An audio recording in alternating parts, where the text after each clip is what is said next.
Thank you very much, Joanne. It's a pleasure to be back at the Carnegie Council, a pleasure to be back in New York. I guess we're both gluttons for punishment in the sense that I keep coming back here and you keep asking me to come back, so I guess it's a good team.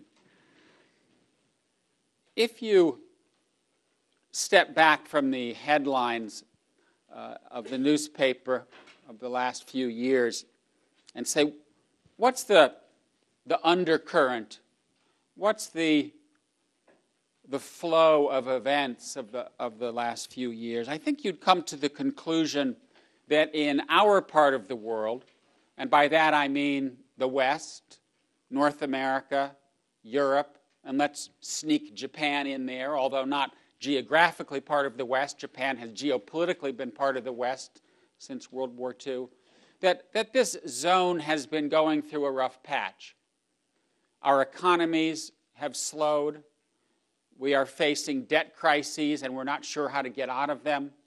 And perhaps most worryingly, our political systems have gummed up, seized up, and they don't seem as fleet-footed as they were during the balance of the 20th century. If you pan out to other parts of the world, what we call the developing world, in some ways you would see the opposite. They are enjoying unprecedented rates of economic growth. They have a new wind in their sails in a political sense. They are fast ascending the pecking order. And as we saw just a few days ago at the 4th BRICS summit, they are beginning to organize themselves, the BRICS, Brazil, Russia, India, China, South Africa.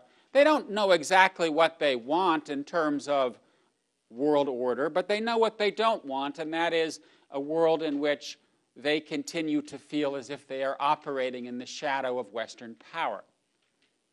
And I don't think that you would be wrong if you saw this, a West that is having a tough time merging powers that seem to have wind in their sails, if you concluded that something fundamental is going on here, because I think something fundamental is going on.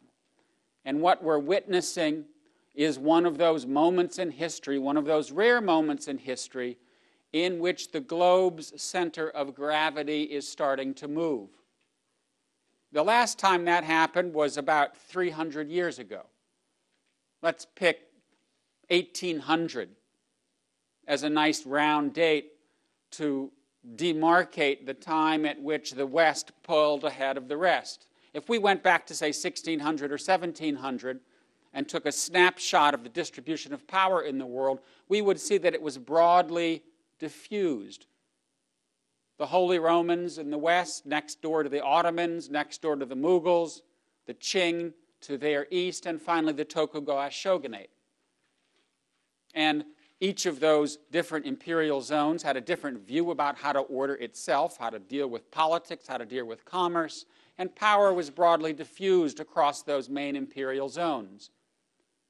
But if then we took a snapshot in 1800, we would have noticed that something very interesting had happened, and that is that one zone in the West, in the North and the West, had pulled ahead of the rest.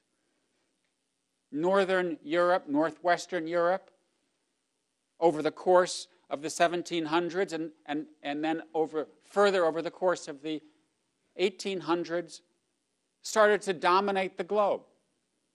The pendulum swung from Asia and the Mesopotamian Valley, north and west to Europe, and then it spread across the Atlantic to North America. And for the last 200 years, that zone, North America, in partnership with Western Europe, has been at the front of history. It has enjoyed ideological dominance, material dominance, and it was able to send out its tentacles to most of the world. By the end of the 19th century, 90% of the world was either a European colony or a former European colony. So there really was a period in which one relatively small zone of the world was able to extend its dominance and its ideological primacy to other parts of the world. Well, what I'd like to argue is that that long run, that 200-year period of Western hegemony is starting to end. It's not over yet. The West still represents about 50% of global GDP. It used to be 75%, so it's come down several notches, but it will continue to come down. And what I would like to argue tonight, and what I argue in the book, is that this moment that we're entering, this new swing of the pendulum, is going to lead to a world where no one will be dominant. It won't be a new American century, it won't be a Chinese century, it won't be an Asian century, it will be no one's world. And this will be unique and historically unprecedented in the following sense. We've had moments in history in the past in which power is broadly diffused across different zones. I mentioned one earlier, the 1700s. But it didn't matter that each of those different imperial zones had its own approach to order because they weren't intermixing with each other. They were largely self-contained and compartmentalized. So the fact that the Qing and the Mughals and the Holy Romans had very different views about religion, about commerce, about hierarchy, about markets, didn't really matter because they lived their own lives. Well, we don't live in a world in which different zones of power live their own lives. We live in a world in which what Beijing decides matters for Brussels, and what Brussels decides matters for Washington, and what Washington decides matters for Brasilia. In other words, to use a very technical term, we're all smushed together now. And that means that we are going to be moving into a world in which it's globalized and interdependent, but without a political center of gravity, without an anchor. And that's because globalization and westernization coincided. And that's because the West made globalization happen. But I think the challenge for those of us who think about and practice world politics is how to manage a world that is globalized, interdependent, smushed together, but is no longer anchored by the West's material and ideological primacy. That's the core of the argument, the core question that I'd like to discuss with you tonight. And I'm going to put some flesh on the bones in the following way. First, I'm going to spend 5 or 10 minutes talking about how the West became the West.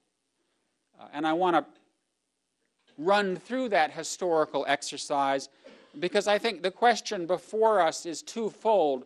One is power shifting from the West to the rising West? And I think the answer to that is undeniably yes. And I don't think that many people argue with that. And I'll share a few numbers with you in a few minutes just to make that case. Where I think the real intellectual work needs to be done is on the question of order, on the question of ideology. Because I think most people in the United States, Europeans probably share this view, is that even though the West may lose its material primacy, the order that we built, the institutions that we have put in place will long outlast our material dominance.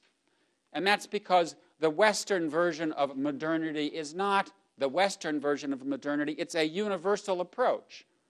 And therefore, as China rises, as Brazil rises, as Indonesia rises, they are going to start looking more and more like us.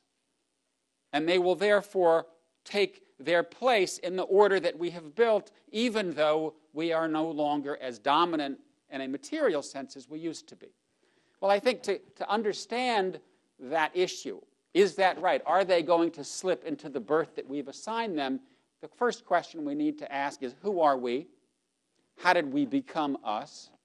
And are emerging powers following that same path to modernity, meaning that when they modernize, when they have a major share of the global GDP, they're going to slip into the order that exists today? I don't think that's going to happen.